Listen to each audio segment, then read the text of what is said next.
Graham Hancock is an author, journalist, and researcher who has delved into a variety of captivating and controversial topics. With a particular focus on alternative history, pseudo-archaeology, and ancient civilizations, Hancock has gained a substantial following and sparked intense debates within scholarly and popular circles alike. His ideas often challenge conventional narratives and push the boundaries of accepted knowledge. Drawing from his extensive travels and investigations, Hancock has explored theories about lost civilizations, ancient mysteries, and the potential influence of advanced prehistoric civilizations on human development. He has authored several influential books, including Fingerprints of the Gods, Magicians of the Gods, and The Americas Before, which have garnered both acclaim from a popular audience and criticism from academic circles. Recently, Hancock released a series on Netflix titled Ancient Apocalypse, in which he argues for the existence of an advanced civilization that was potentially wiped out by natural disasters. As a result of his books, and most recently his Netflix series, Hancock has been subject to intense scrutiny, most notably from the American Society of Archaeology. In this video, we will examine the criticisms leveled against Hancock, specifically the claim that Hancock himself is a racist, or the claims that he makes links him to racist ideologies. I hope that you enjoy this video, and I look forward to reading your comment. I want to make an interesting point, which is that it's so crazy that they're gatekeepers. Yeah, the egocentric, ego-minded gatekeepers. Like, they don't want anyone to discover something they haven't noticed. 100%. It is totally what they do. It's almost unbelievable. Coming as like an outsider to this, I couldn't be more surprised to see the reactions to anything alternative, because it's like, wait a second, the success of the things that we present, the success of Graham Hancock's Ancient Apocalypse show, any true enthusiast of ancient history or geology, this is a win-win for everybody, because it's gaining interest in these unanswered questions, and everybody would stand to gain from it. Like archaeologists, like if it was up to me, they'd be out there digging right now because of this stuff. But the problem is they have already made these assertions. They've already published papers. They've already written books. And those books would now be disproven, and they would look foolish, and they do not want to look foolish. They're throwing everything at Ancient Apocalypse. They really are. Every word in the book. I don't even want to utter it. Racism. Yeah. White supremacy. How is it white supremacy to say that people who lived 12,000 years ago, we have zero idea what color they were? So I'd like to make a brief note of correction before I begin this video. Throughout the video, I incorrectly refer to the SAA as the American Society of Archaeology, and I abbreviate this ASA.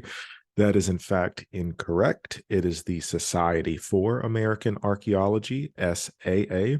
The reason for this mistake is a little bit silly on my part. I belong to a professional organization called the American Philosophical Association, APA, and I just mixed up the abbreviations in my head. I apologize for it. I hope you all enjoy this video. Since the release of Graham Hancock's Ancient Apocalypse, there's been a lot of conversation concerning the backlash that the series has received from Hancock and Joe Rogan and people within that circle. And specifically, the focus seems to be on the criticism that has been leveled against Hancock and his ideas, specifically by the American Society of Archaeology, which I will refer to as the ASA, that has leveled this criticism of racism. This has been a hot button topic within this conversation. And I showed this Joe Rogan clip because how it's being framed by Hancock and his supporters is that this accusation of racism is being thrown out there, unjustifiably so, in order to discredit the arguments that Hancock is making without actually engaging in the arguments themselves. Now, there has been a tremendous amount of videos and articles and literature that has been put out addressing some of the specific archaeological claims that Hancock has made and kind of unpacking why and how those are wrong. That's not necessarily what I'm going to be dealing with in the content of this video, because I am not an archaeologist, but what I do want to focus on is what I see as this sort of misunderstanding that's happening sometimes on both sides about what exactly is being said here by Hancock. I say that this misunderstanding goes both ways. I don't believe that the ASA has mislabeled Hancock or has misspoke in the things that they have said concerning the ideas that Hancock is promoting. But on the periphery, some of the labels that has been thrown at Hancock, as we'll see, specifically the label that Hancock himself is racist, I don't think adds much to the conversation, and of course might be harmful to Hancock himself, as we'll see here in a second. But what I really want to focus on is what I think is a misunderstanding of Hancock himself about what the ASA is saying concerning his ideas. Because from the interviews I've seen, I don't think that Hancock quite understands what is being claimed here. And I don't think Hancock understands the history of his ideas or why the ASA is raising this objection in the first place. Not that I think Hancock will ever see this video, but hopefully it'll help shed some light on the issue for people that might believe that Hancock has something worthwhile to say and might be taken aback. Because what happens with these accusations of racism is that as soon as they are filed, as soon as they are put forward, Hancock and his supporters essentially shut off. But there are good reasons that the ASA is claiming that these ideas and arguments that Hancock is putting forward have a history of racism, as we'll see. So let's get into it. I want to start off first with the very broad, bold, general claim that Hancock himself is racist. And the reason why it's important to address these things, as you saw from that Joe Rogan clip, is because when that accusation is put forward, it's believed by Rogan and Hancock and his supporters to be kind of a false flag. It's a complete ad hominem that shuts down the conversation, that stops the conversation, not only because they believe that it's unfounded, but because we can't see past that to get to the actual substantial critiques that have been leveled against Hancock's idea. And how Hancock himself will formulate this is that accusations of racism are a front. They're a front, A, first and foremost, because he is not racist, and B, because he believes that these accusations, him and Rogan, as we saw in that clip, believe that these accusations are being leveled because people can't criticize the ideas themselves, so they have to make this personal attack against Hancock's character, and that this is sort of a dog whistle to other archaeologists or people within the academia. I'm not sure who exactly it's notifying, that we should reject these ideas, not because there's something wrong with the ideas themselves, but because we've attached this label to it. Okay, so let's start off with the big picture accusation that sometimes gets tossed around concerning Hancock himself.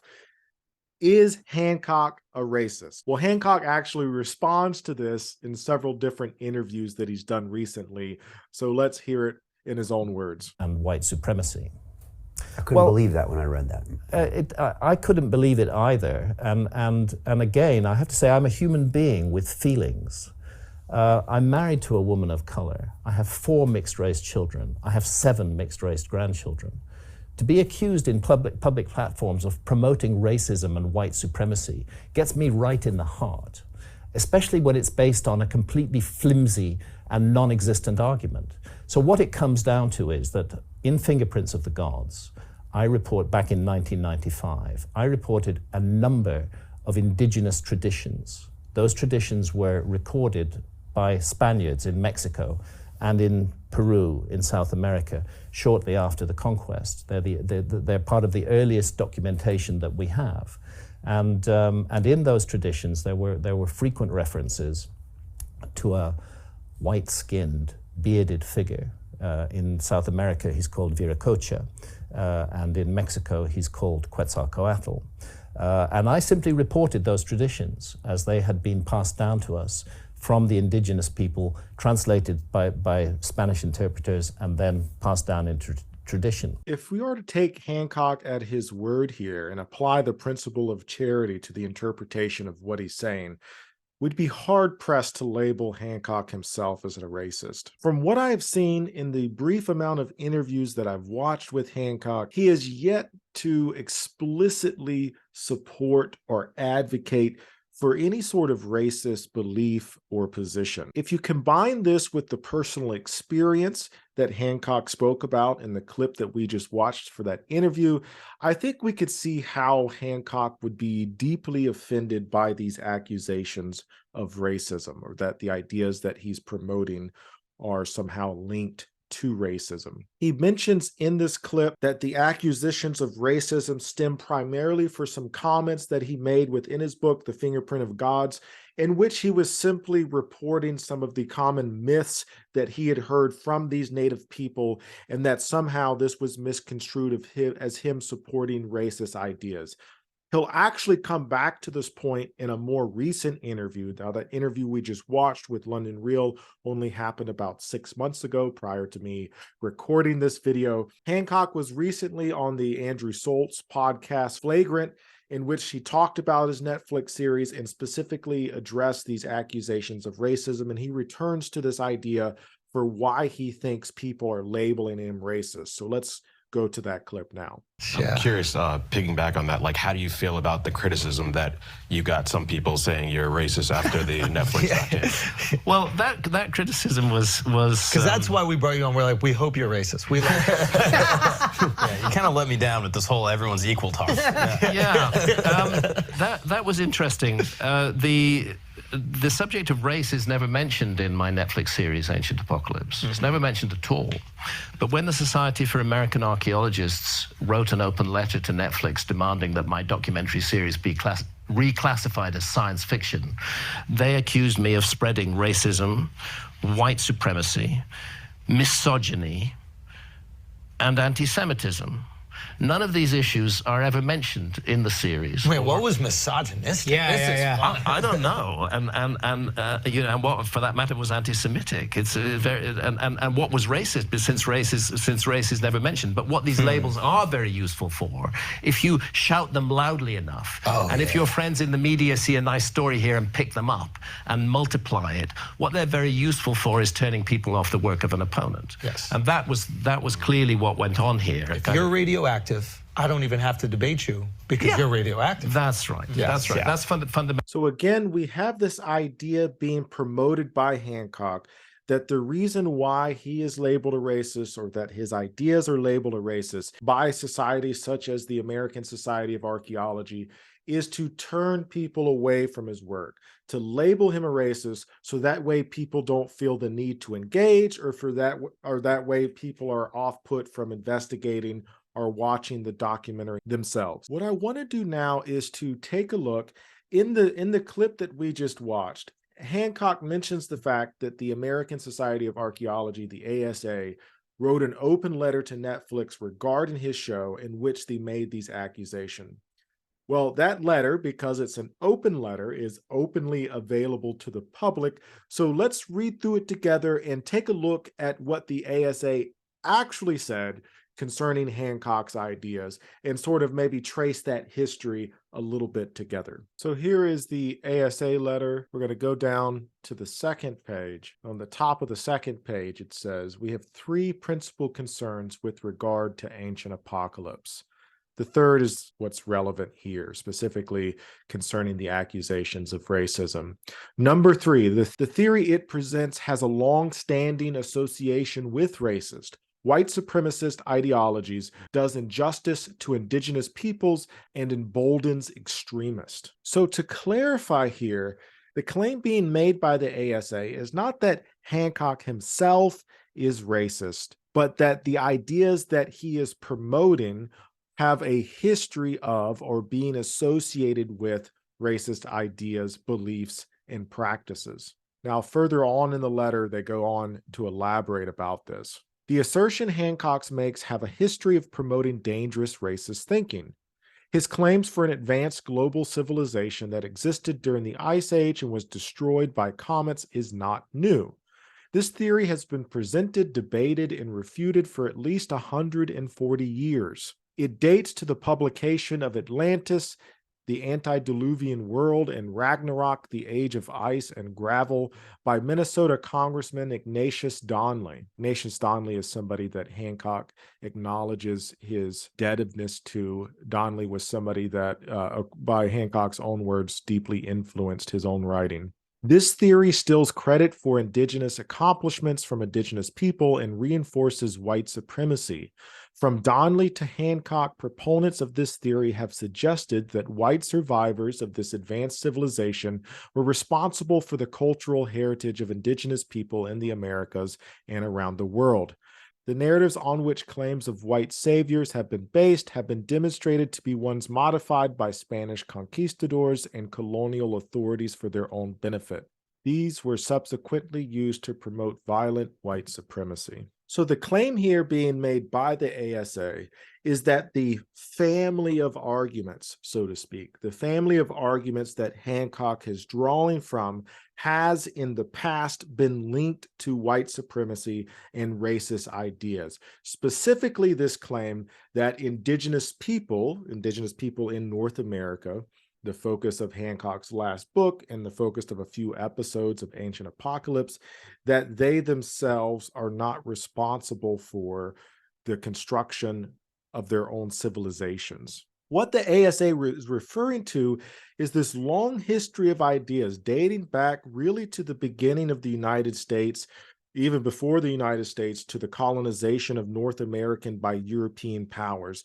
Now, I made a video about this, but what happened when Europeans started to colonize the United States is there's a little bit of cognitive dissonance that happens in the European mind, because the perception of natives at that time was that these people were unintelligent, they were violent, and that they were sort of incapable of the level of civilization that we saw in Europe.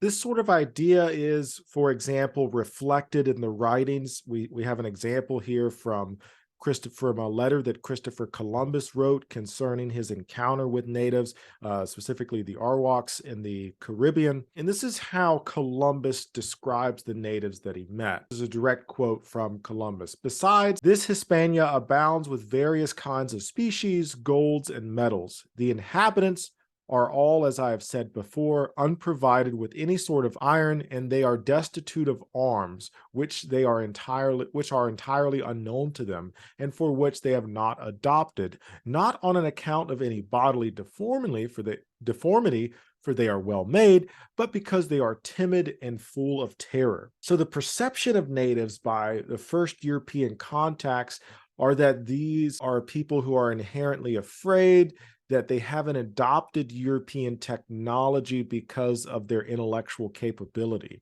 This is also reflected by Andrew Jackson. Here we have a quote from his 5th annual message in 1833 concerning his description of the Native Americans. "They have neither the intelligence, the industry, the moral habits, nor the desire of improvement which are essential to any favorable change in their condition. Established in the midst of another and superior race," this relates back to the idea that Native American civilization is the result of some sort of information technology or advancement that they received from somebody else. And we'll come back to Jackson makes this point again later on. "Established in the midst of another and superior race, and without appreciating the causes of their inferiority or seeking to control them, they must necessarily yield to the force of circumstance and ere long despair." So there's this long history concerning natives, that they are unintelligent and incapable of producing the sort of technology or even utilizing the sort of technology that Europeans did. But this idea goes much deeper than that. We see this in one of the longest standing pseudo-archaeological claims in American history, which is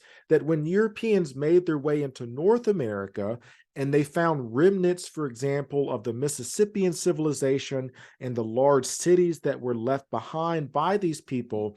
Going back to that cognitive dissonance, there was this question of, well, Who made this? Because from the Europeans' perspective, the natives that they had encountered and that they had been involved with were incapable of producing the sites that they were now seeing. So there's this idea that starts to get popularized. The ASA mentions by people like Ignatius Donnelly in the 18th century and in the 19th century, this idea that Native Americans did not build those sites, or if they did, they received the information from a different people. Now, this comes in a wide variety of forms. As I covered in the video, this can include giants or the Nephilim. This can include the people of Atlantis. This can include aliens, if you've seen the show Ancient Aliens. It comes in a wide variety of different forms, but the idea here is essentially the same.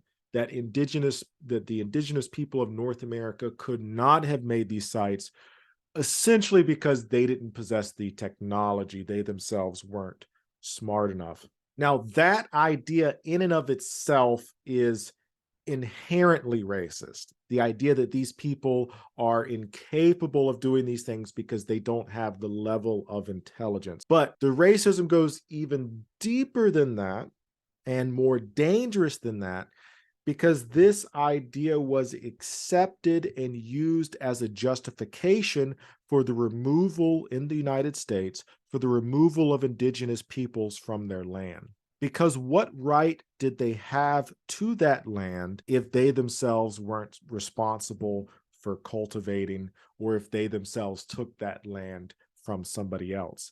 And this is exactly the sort of sentiment that we get in Andrew Jackson's address to Congress, in which he justifies the Indian Removal Act of the 1830s. This is what Jackson says in his speech to Congress. Humanity has often wept over the fate of the Aborigines of this country. To follow to the tomb of the last of his race and to tread on the graves of extinct nations excite melancholy reflections. But true philanthropy reconciles to mind to these vicissitudes as it does to the extinction of one generation to make room for another.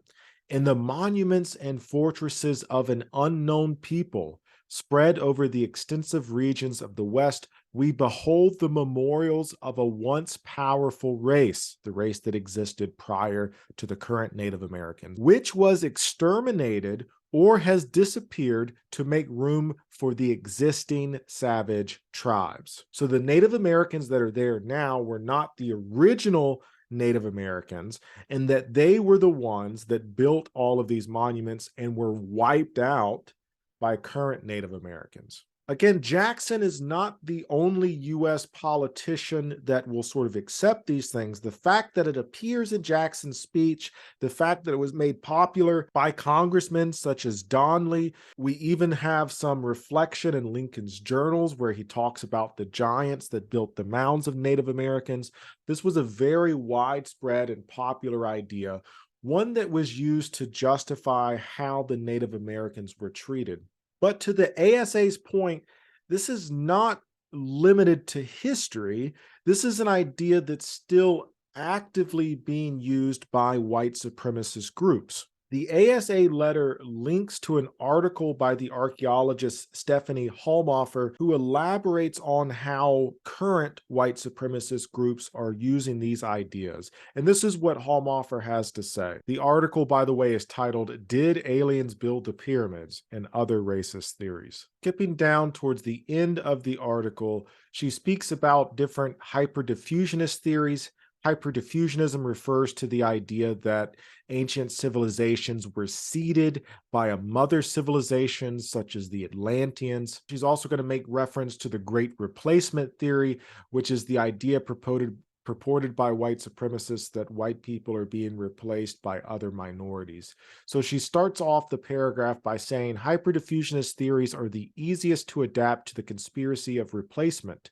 Ancient white Atlanteans, Aryans, or Silurians traveled to North America first and were replaced by indigenous people. You saw that just there in the quote by Andrew Jackson that I read previously. For example, books and articles by Frank Joseph and Patrick, I can't pronounce Patrick's last name. I tried to look it up, I'm sorry. A regular contributor to the Renegade Tribune, adhered to the 20th century Nazi belief that white Aryans were descended from people of Atlantis, who purportedly also spread to the Americas tens of thousands of years ago and brought technology and wisdom with them. So this is a current idea being purported by these people that have direct links to Nazi ideas and white supremacist ideas. She goes on to explain, similarly, writers from Stormfront, which is a white supremacist website magazine, argue in support of the Silurian hypothesis, a hypothesis widely rejected by archaeologists. On Stormfront,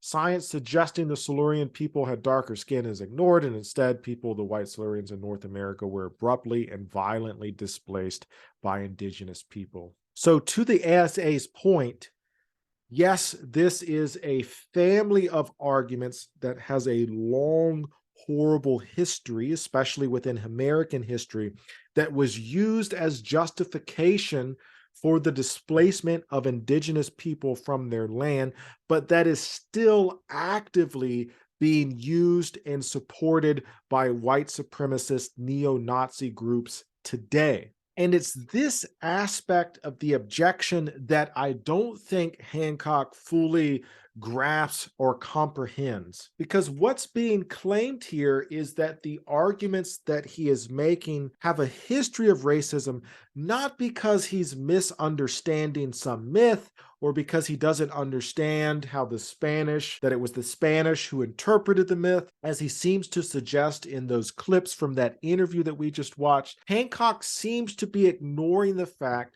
that the arguments, not Hancock as a person, but the arguments that he is utilizing have a long history of being utilized to support racist ideologies. And this is a concrete, demonstrable history. We can trace this lineage back. And as I showed you with that Andrew Jackson quote, I can show you exactly how these arguments have been used within these contexts. But not only that these same sorts of arguments are still being used by white supremacists. And for some reason, Hancock seems to be completely ignorant of those facts and refuses to acknowledge how these ideas have been used and how they are being used. So what exactly should happen here, or what ought to be the result of this conversation between Hancock and the SAS? So the biggest question I think that a lot of people have from the ASA and from the academic community in general is, if Hancock wants to distance himself from these accusations and claims of racism, first and foremost, I think he needs to acknowledge the history that these claims have had and are having on particular sorts of communities, and do something to address that. And I want to show you a clip here from the archaeologist Bill Farley, who brings up this point, and I want to give him credit for bringing up this point. I've interviewed Bill, by the way. If you're interested in learning more about him, I'll link his channel in the description to this video. But Bill brings up this point and phrases it in a better way than I could have. So here's Bill. So why don't you address it? It's nowhere in the show. You don't bring that up. You don't call that out. You don't say, hey, scumbag racists who use my ideas, quit it, right? This isn't about that. I'm talking about an ancient group of people and these sites that are being hidden by archaeologists or whatever it is Hancock is saying. But if you don't believe that those things should be utilized by white supremacists and racists, call them out in your videos. Call them out in the show. Talk about it on Joe Rogan. Put it on the internet. Put it on your social medias. Get out there and throw that stuff out.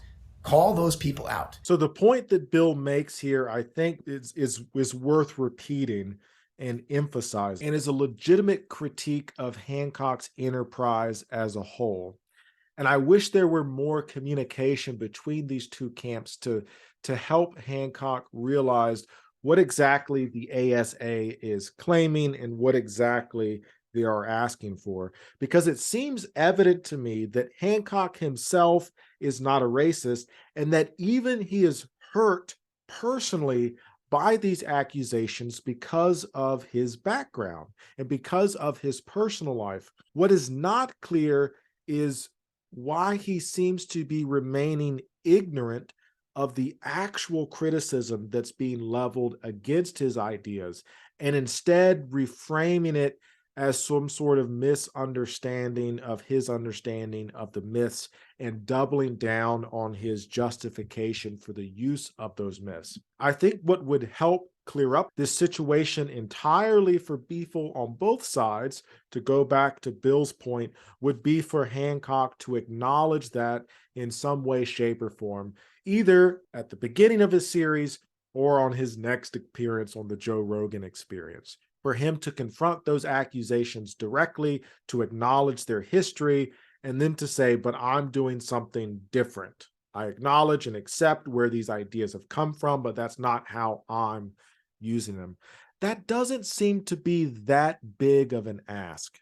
It doesn't seem to be that complicated of an issue. Anyway, I hope that you enjoyed this video. Please leave some comments in the comment section below to let me know what you think of this whole situation, and if there's any follow-up ideas or videos that you would like to hear more from me about. I'll see you all next time.